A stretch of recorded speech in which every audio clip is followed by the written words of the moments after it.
my code, let me make some small advertisement. I think it's a good opportunity to invite you to yet another event in Kyoto next year. I hope that you enjoyed Kyoto, but I think we still have many things which you have enjoyed, and so it's why I'm coming again. And right. So there's another chance for you. Well, especially for computer science people, but today for other people as well. So next year we are organizing 2 big conferences in Kyoto in July, at the beginning of July. So I do expect that many of you can come again, and maybe you can write some papers from now and you are starting the conference. So as one of the organizers of this event, I want to see next year again. Anyway.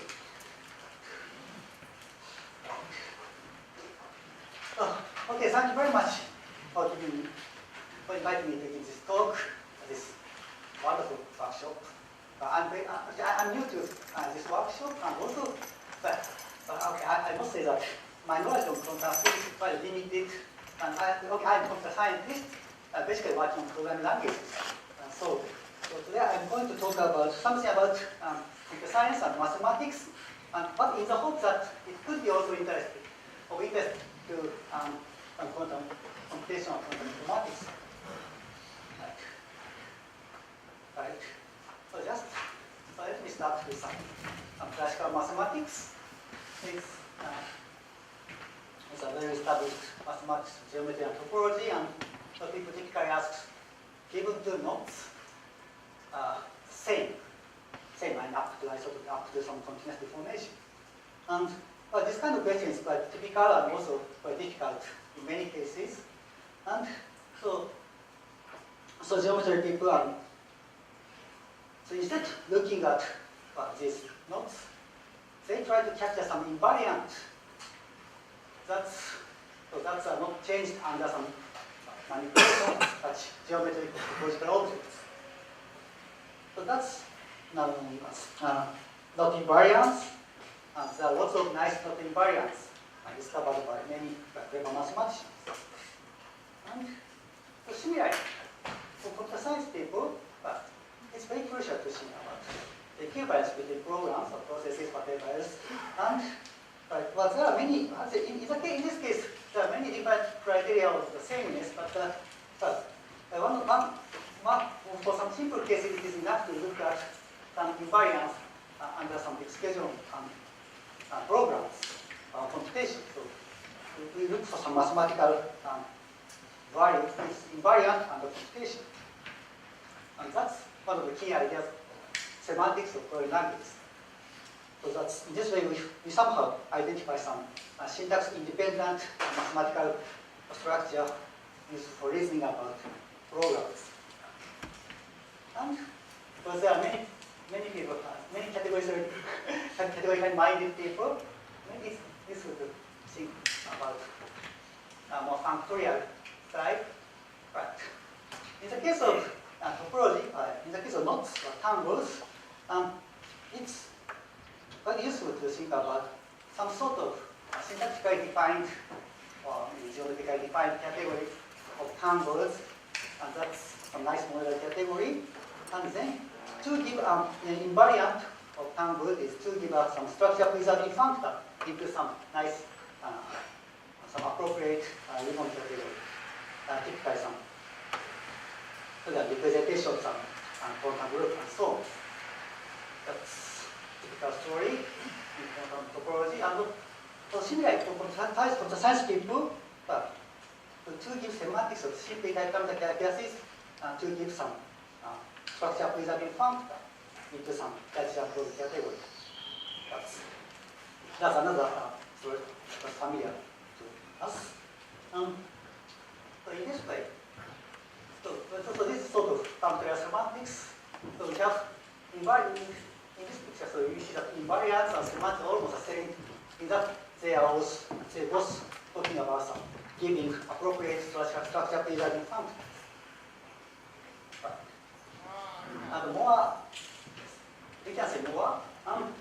Okay, so there are, so now I want to talk about the actual structure used in quantum topology.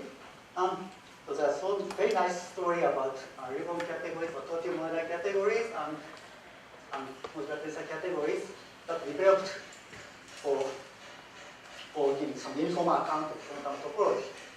And actually, this is something we know very well because in this workshop, people may use compactors category many times, and that's just symmetric ribbon categories.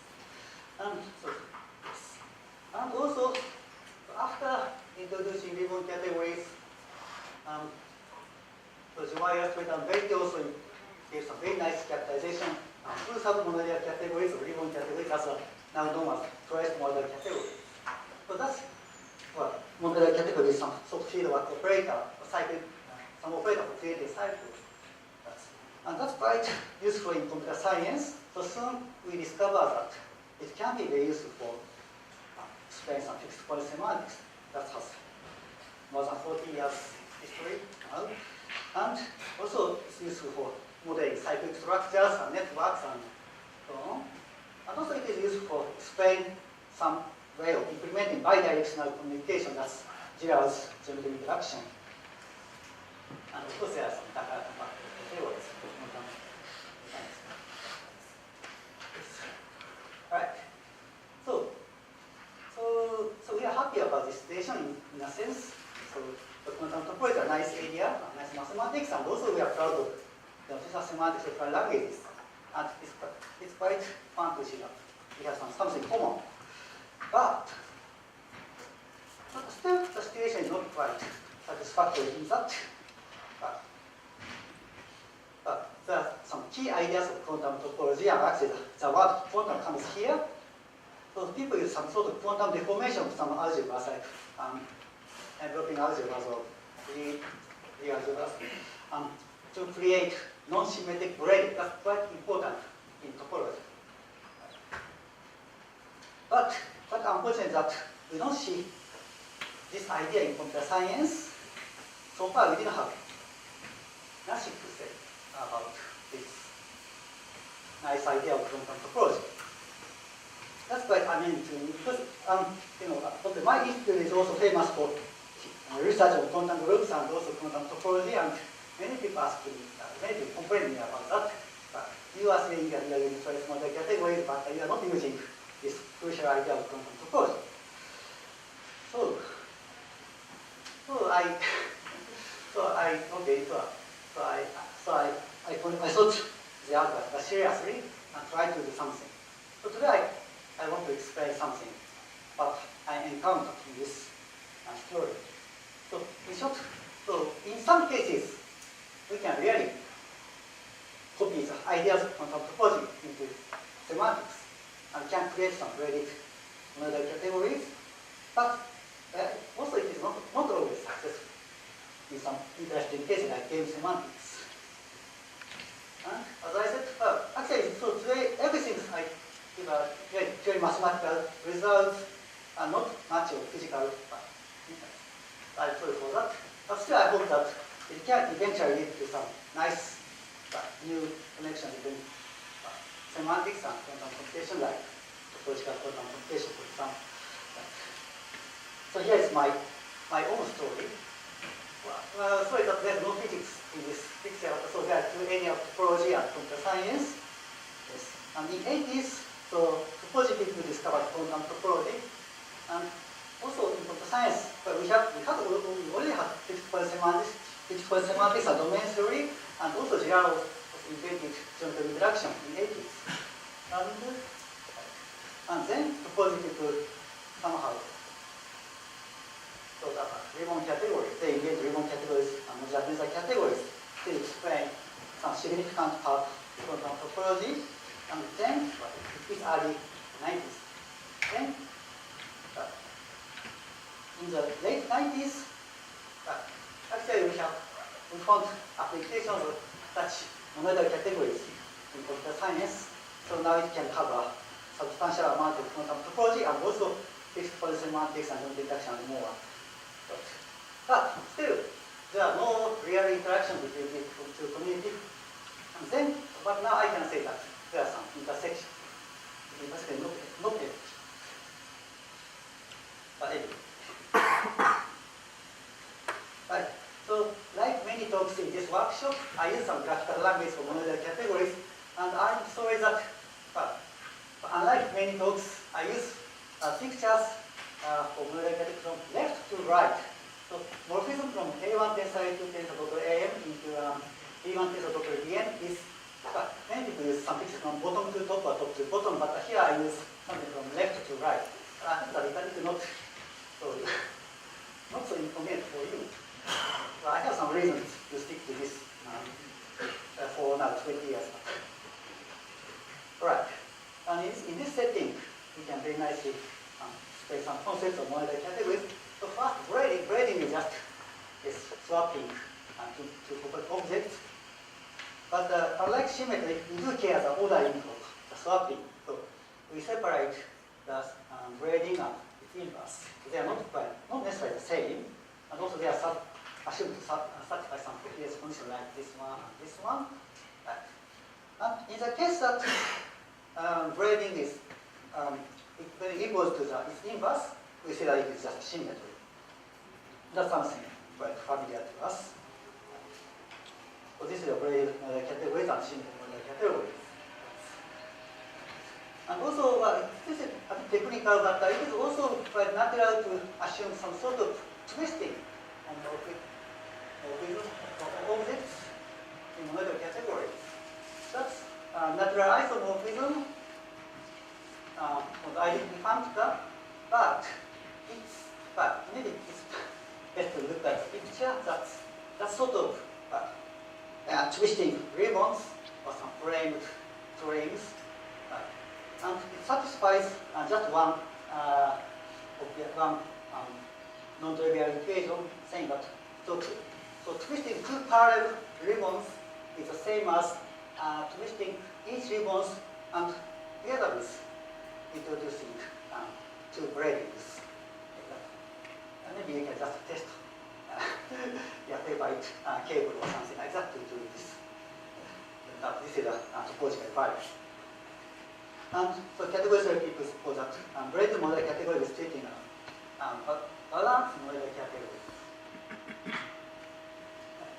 And in particular, if the twist is trivial, it follows that braiding is actually symmetry. And here is something, also this is already used in many times in this workshop. We can also talk about duals of objects in monoidal categories. That's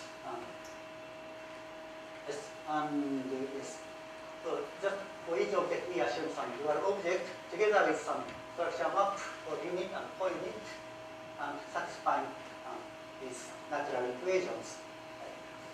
Bending and bending is the same as straight line. And so finally, ribbon category is a balanced monoidal category in which every object has a dual, and also the twisting is more or less compatible with this duality. And in particular, the compact closed category is just ribbon category in which twists are trivial and braidings are symmetry. Right. And then, yes, just I mentioned in the introduction, the ribbon category has some special role in topology because the free ribbon category is equivalent to the category frame rectangles. That's quite significant. Almost as important as the fact that the free category is equivalent to the term model lambda, simplified lambda characters. So in this way, just like we can use traditional closed categories for modeling lambda characters, topology we can use ribbon categories for modeling frame rectangles. Right. So finally, just some words on trace. The trace is sort of creating some feedback. So if you have some morphism from A tensor X to B tensor X, so this trace is something from A to B, that is quite convenient to use this kind of feedback notation for expressing trace operator. But actually, structure theorem by algebra fidelity says that let's say correct model categories are characterized as monoidal full subcategories of Ribbon categories. Actually, this is more natural for topology people. And in fact, for every trace model category, we can always construct Ribbon category for int C to fit the original trace for the category specific elements. And this is quite useful in computer science in the connection with geometric interaction. But anyway, so I think I introduced too many structures. Maybe you might be confused. But right, that shows some examples. So some trace model categories.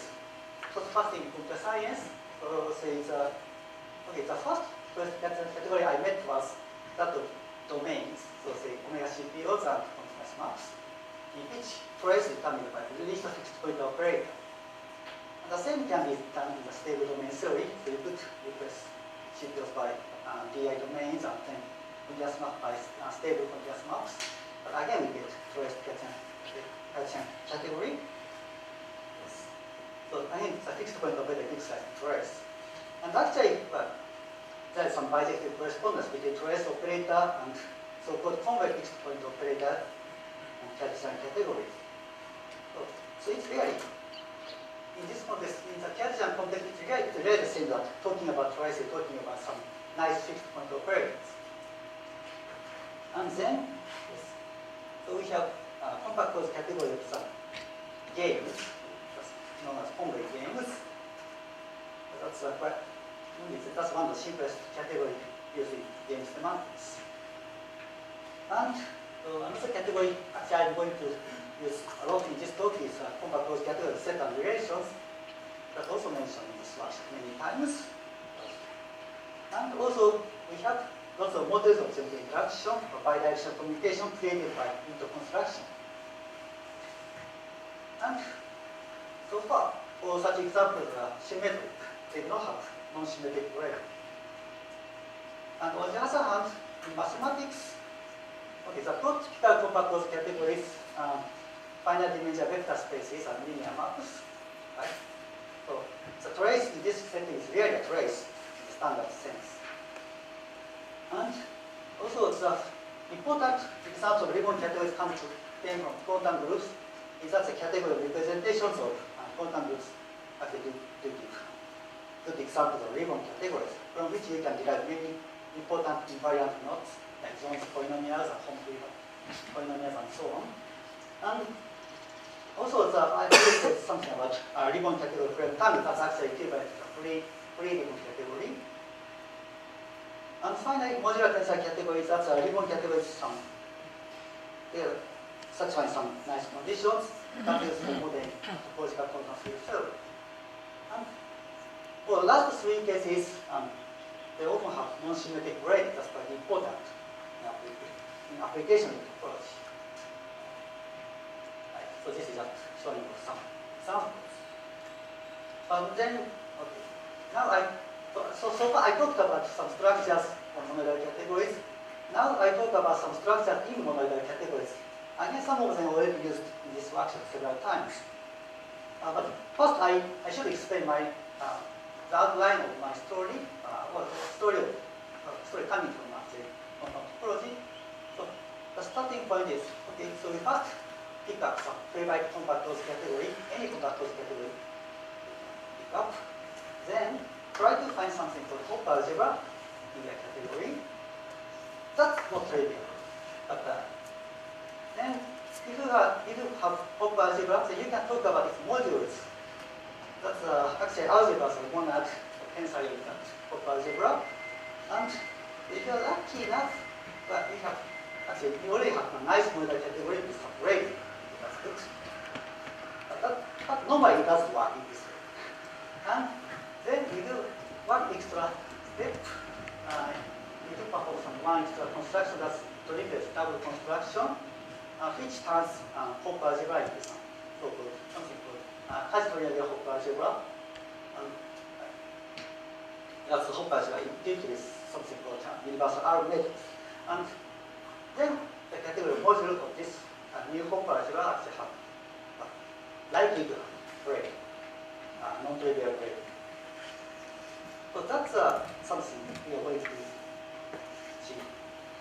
talk. So start with some basic stuff. The first monoids, actually, I don't need much.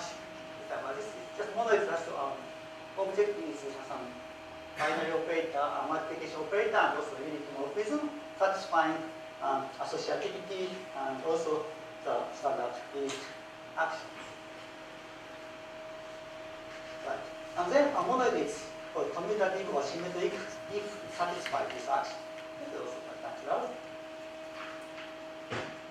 And dual monoids, it's just a dual of monoids, but I don't say much about this. And if it is co-commutative, it satisfies this dual of commutativity. And so here's something slightly non-trivial. Bi-algebra is basically something which is both monoid and comonoid and satisfying some nice equation then. Right. And then a Hopf algebra is bi-algebra which has something called antipode. That's an endomorphism satisfying this equation. Right. So it plays a role of inverse in groups. So here's an example. So set is a monoidal category with Cartesian product and tensor product. And in which monoid, in this monoidal category, just a monoid that you know very well. And a comonoid in this category is just a trivial diagonal map. So it's 4 multiplication given by that 4 diagonal map. And 4-unit map is just a terminal map into the terminal object. And this one is always co-commutative. And a bi-algebra in set is just a monoid together with this obvious comonoid structure. So every object has this unique comonoid structure. And then a Hopf algebra is just a group in which the antipode is given by the inverse, the group. This is quite easy to understand, I hope. And then I talk about modules. So basically we have a module is algebra of this monad tensor in A, or it is some object together with some action from this monoid satisfying unit law and also this multiplication. I think that's done. And morphism of modules is just something compatible with this action. Then we obtain as a category modules, as objects are modules and morphism modules morphisms. And so we focus on the category of modules and try to identify some structures on this category. So first, if A is not just a monoid but a bi-algebra, we can actually have defined and if the base category is symmetric monoidal, then we have a monoidal structure in the category modules in that the coordinate map determines the unit of the tensor product, and 4 multiplication is used for defining the tensor product of modules. And if this bi-algebra is co-commutative, then actually you can show that this category is symmetric monoidal. The symmetry is just the same, just inherited from the base category. And of course, we are interested in identifying some grading in this category. But that's not tricky and more interesting. So just assuming co-commutative is too naive, we end up with symmetry. So we need some weak sort of co-commutativity, and that's given by R matrix. Right.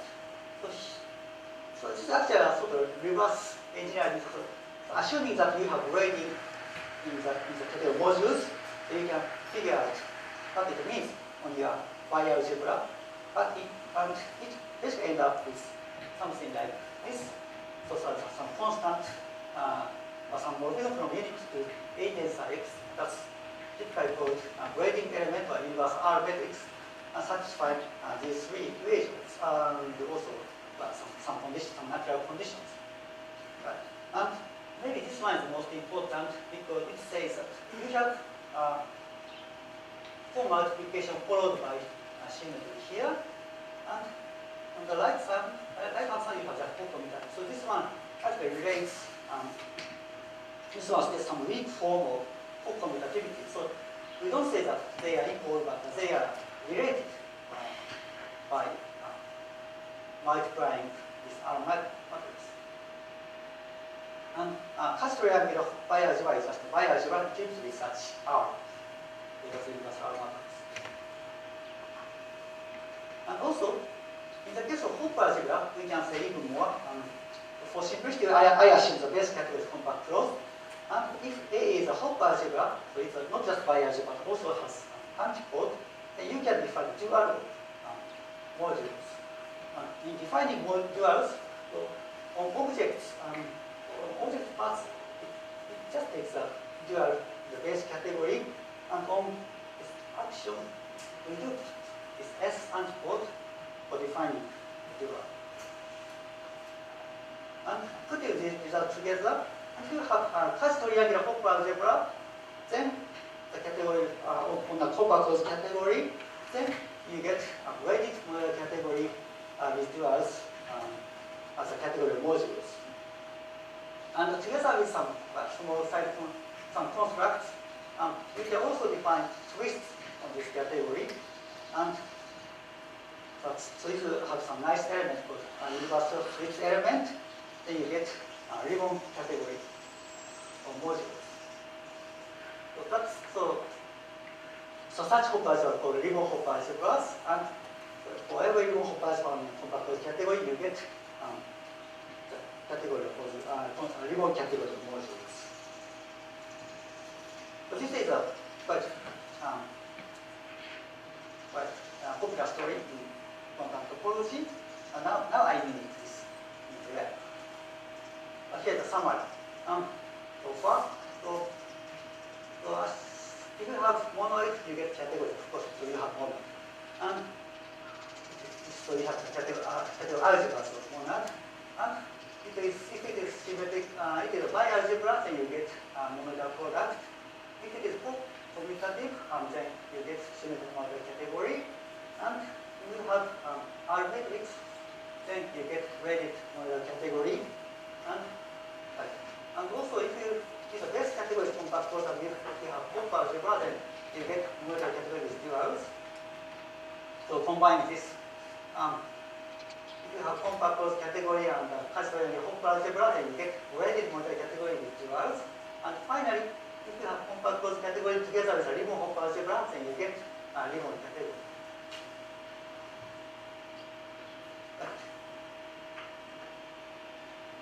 So now I explain something.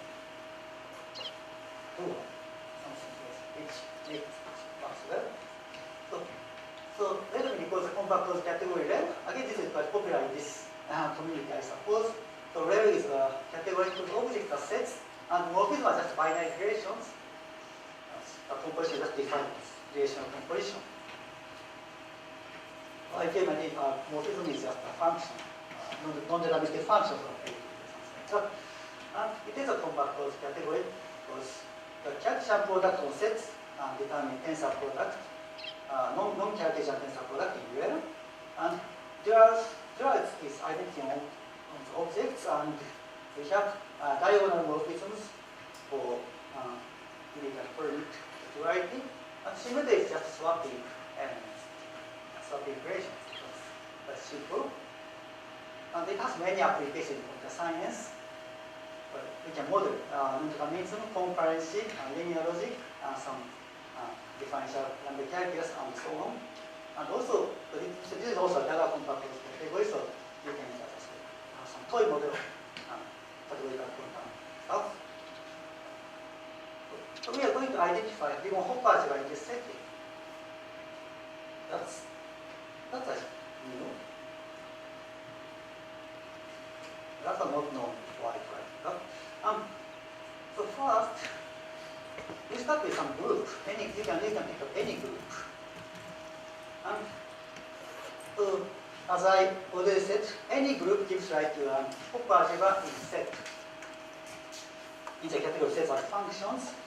And then there's some obvious inclusion from set to relations, so sending object to self and sending function to graph. So it is a strong model functor, and okay, so strong symmetric model functor does preserve Hopper algebras. So any Hopper algebra in set looks like Hopper algebra in there. So given any group, you get some obvious Hopper algebra in there. So this one is not so exciting because all the elements involve actually functions rather than relations. And it is also commutative. So the category modules of this Hopper algebra is compact cloth. Not very exciting. Then I do use some results of Dorinked, so turning Hopper algebra into Kajita-oriented Hopper algebra, so creating R matrix. This is sort of miracle. So in short, we pick up Hopper algebra and then take its dual, and then take its tensor product together with some non-trivial definition of multiplication and antiproducts. And actually, in the standard setting of linear representation of quantum groups, it's not so hard to describe using Swiss notation, for example. Whereas the graphical, for general description, in graphical language, it's quite complicated and almost useless. But in the case, actually, we can use construction to do some simple description of such construction. So first I recall the into construction. So assuming that we have a correct model category, so we get another category whose objects are pairs of objects in the original category, and morphism from A plus A minus to B plus B minus is just a morphism from A plus tensor B minus to B plus tensor A minus. So the positive side is just as not changed, but the negative side, the second component is actually swapped. Right. So expressing that this one has some negative flow. So if the positive one is uploading, the negative one will be some downloading. Right. So here is something nice. So you can implement composition of this F and this G. That's as we expect. So for positive part, there is nothing to be just compose with this. But for negative part, first this input goes into this G first, then the trace works to connect out of G the input of F, and then we get some final output here. So there is some symmetry between positive side and negative side. That's used for creating the duality of ribbon categories. So this category is ribbon category, so it won't have the duality just swaps the positive part and negative part of the objects. In this case, in this framework, you can have some simple description on W, because it's really just combining a Hopper algebra together with dual. So first, for many parts, it's very obvious because for unit map, it is just combination of unit and co-unit. And for co-unit, it's again combination of unit and co-unit. And for multiplication, it combines co-unit together with multiplication composed with a symmetry. Right. And only for antipode and multiplication, there's some non-trivial interaction between positive flow and negative flow that is described by this thing. It is carried some conjugation in groups. In the case of groups, there is some input, and we take its inverse here and copy this. And then, so for this part, we multiply some x inverse and multiply this x. So that's it. Okay, check it in the conjugate group. So this is more or less manageable. So the theorem is like this. Starting from Hopper algebra, we get Hopper algebra in trace model category. We get Hasegawa Hopper algebra in the ribbon category obtained by compact closure category obtained by construction. But of course, the description is quite easy, but calculation not much. So, for example, verifying one of the R matrix actions, actually the first one, amounts to, you see that here is some symmetry here, and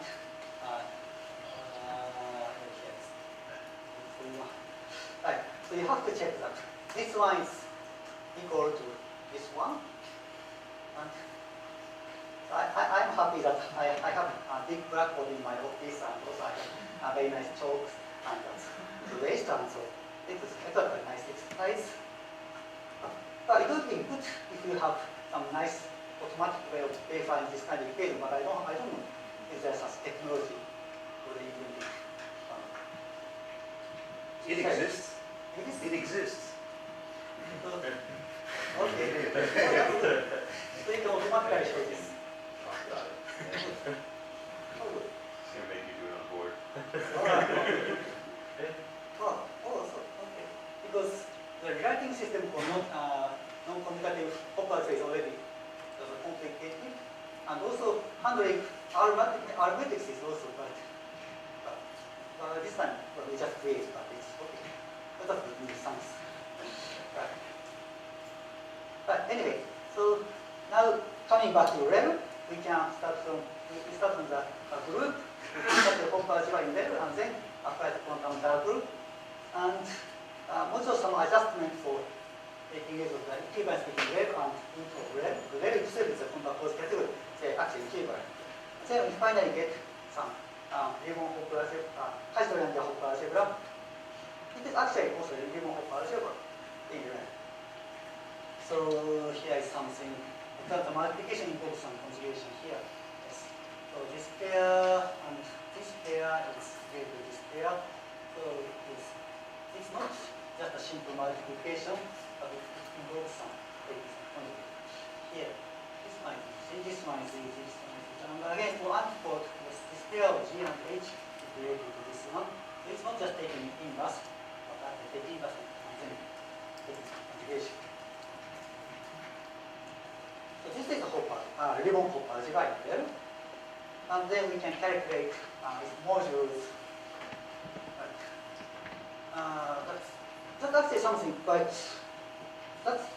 It turns out that modules are something quite well known in algebraic topology that's called crossed G-sets. It's really a G-set, so it's set equipped with the actions from the group, and together with some variation map, satisfy this interesting equation. And with some calculation, you can show that the modules of this Riemann Hopper algebra is actually in bijective correspondence to cross G-sets. And finally, we get some nice category of cross G-sets. Its objects are cross G-sets.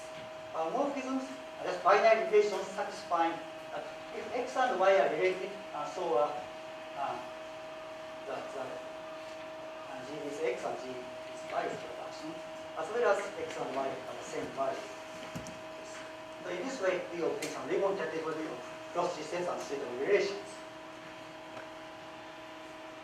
So here is a complete description of structure. So first, tensor product is easy. It's just action is just pointwise, and variation is just product.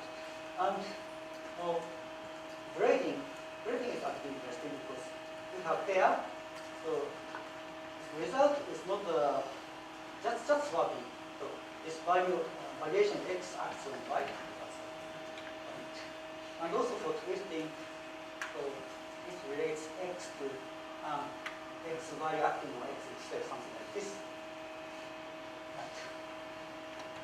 And so they are in general not so trivial. They are not symmetry or identity. And also we can define duality, and duality is just, again, it's identity on the object part, action not changed, but the variation of X is inverse. Right. And so being ribbon category with non-symmetric grading, you can calculate some invariant knots or tangles in this setting. And actually it's not so, well, I'm sorry that it's not so exciting because we can't, rel is sort of Boolean valued, binary relation is sort of some Boolean valued matrix. So you get the true or false in this setting. And so, for example, the link consisting of two trivial links. The link is just trivial. They are actually same. They always get the same interpretation in this category. So you can't count the number of components. Just it says yes, some trivial cycle exists or not. So you do identify these two. But on the other hand, by choosing some good, some set of group and cross this set, we do get that this link, this non-trivial link, has different denotation, different invariant from this trivial. So it is not entirely trivial, but also so.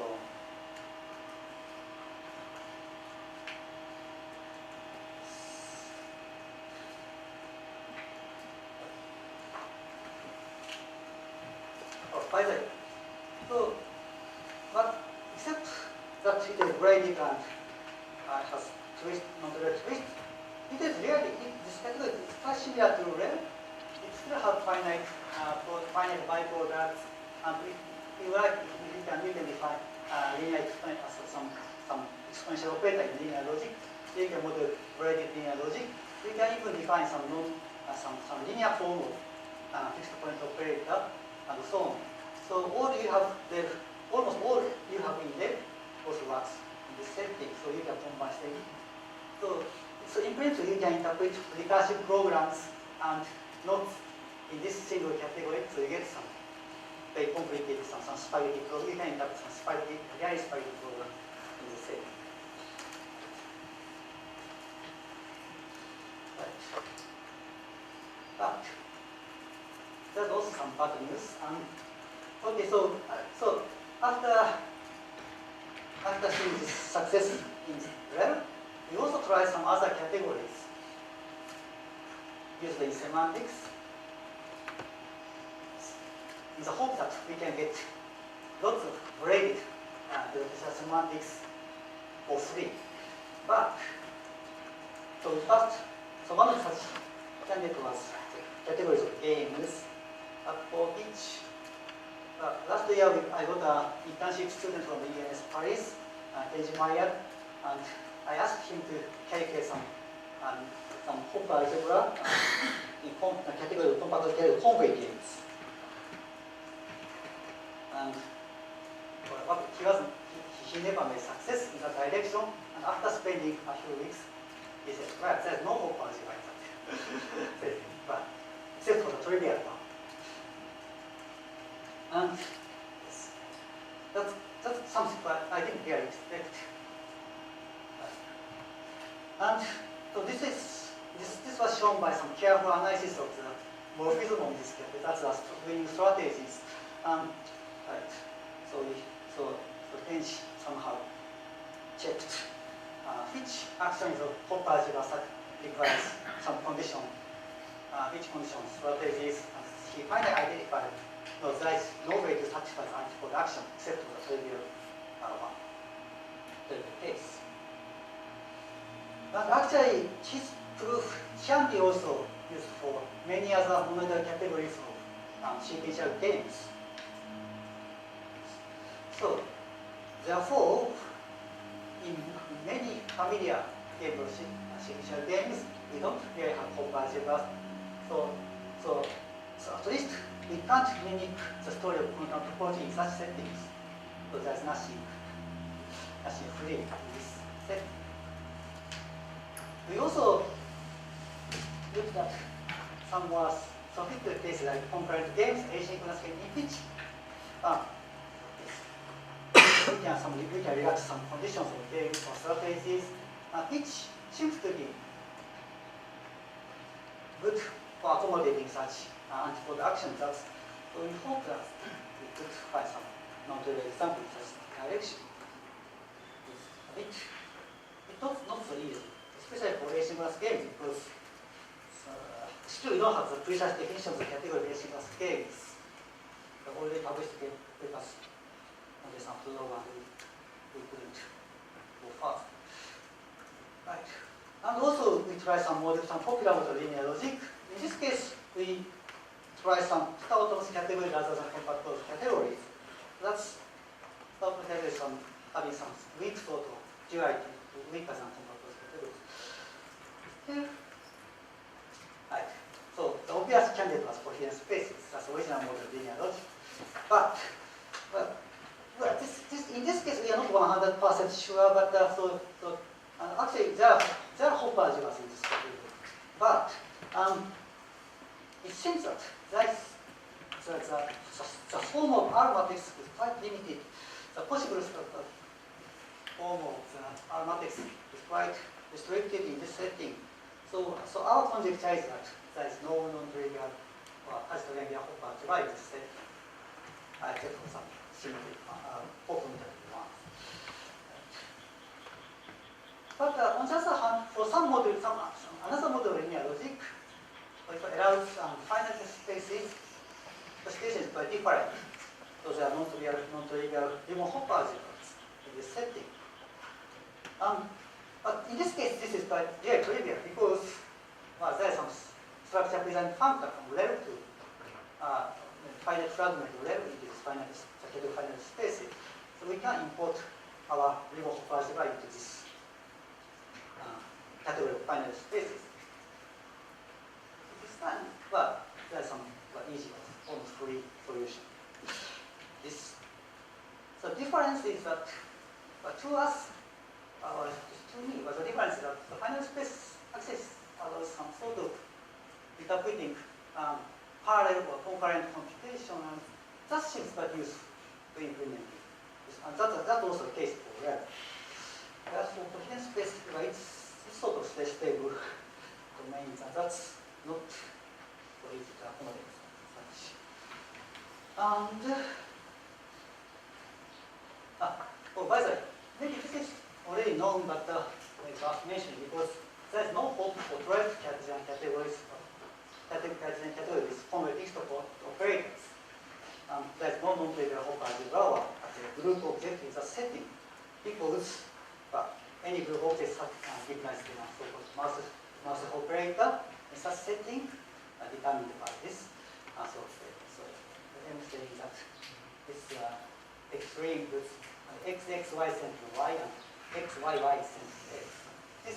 That's easy to implement using group. But such mass operator is known to be inconsistent with fixed point operators. That's the classical result. The only difference I know is Peter state. Anyway, so here's a conjecture. Again, I'm not 100% sure, but it seems there's no non-trivial Hopper algebra.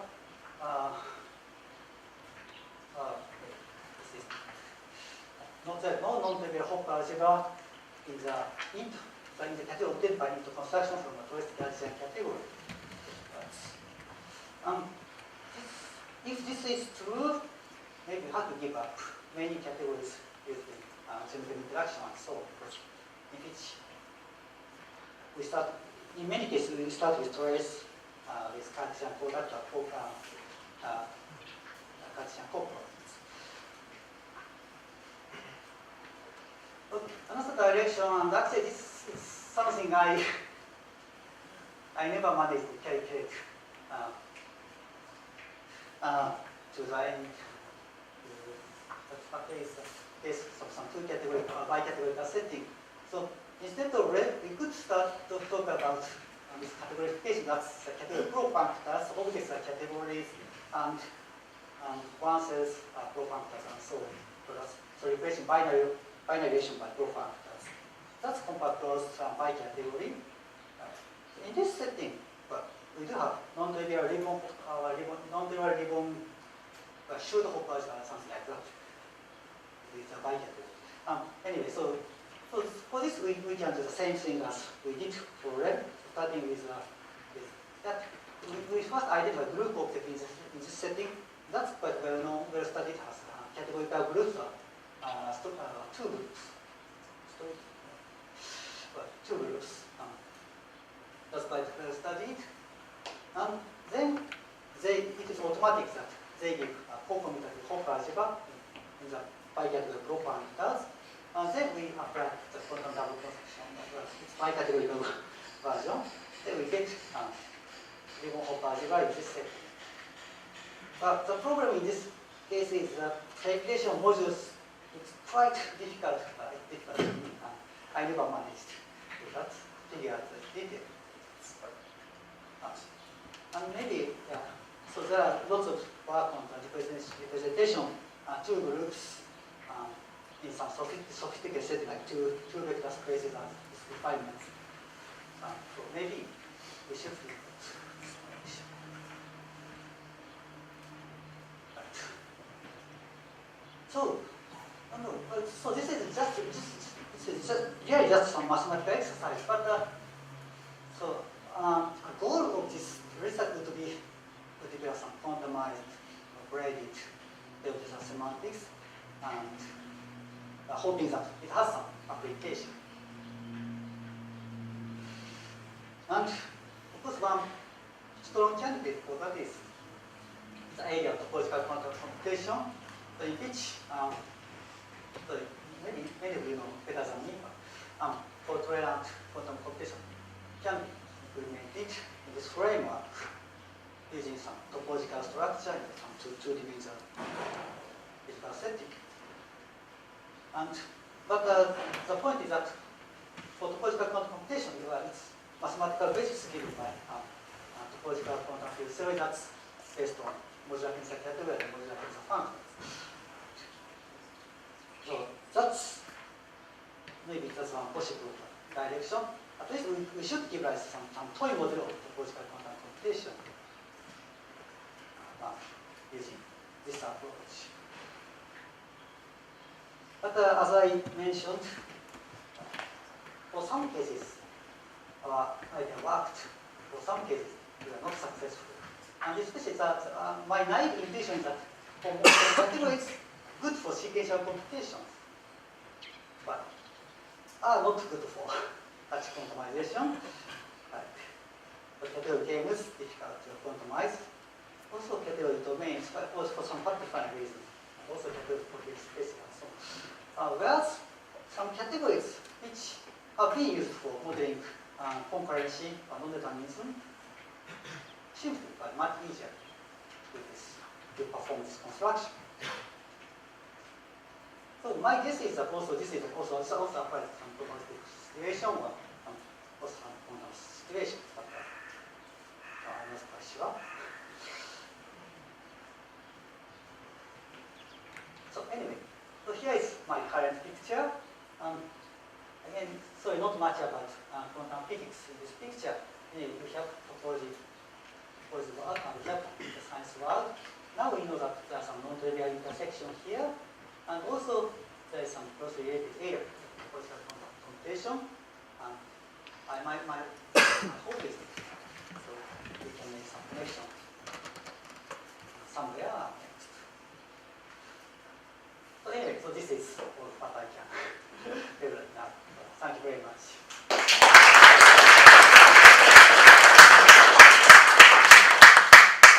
Thanks, Hase. Any other questions?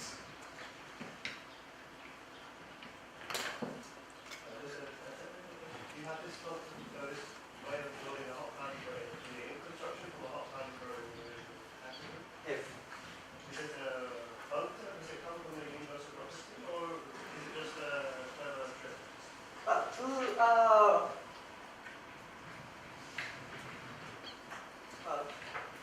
Well, both yes and no. It's a clever trick, and also there are some study on characterizing quantum data sort of universal construction that involves some defined story.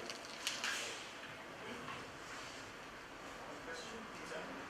So this quantum double is sort of one way of constructing non-trivial gradient, but then in topological quantum computing, where these Fibonacci anions and other kind of anions, Right. you use a different trick to get a non-trivial gradient. Do you know Well, if they're related or well, completely different? there are two different sort of quantum groups involved. So one of them is something coming from quantum double. So they also use quantum computation. But also there are also something coming from, say, quantum deformation, the entropy algebra of the layers or something like that. So that's a real quantum group. But for such quantum groups, well, there is no strong relationship. So I don't know. As far as I know, but so there are two different strong instances of quantum groups or even hot algebras. They are not always nicely related. That's my understanding, my naive understanding.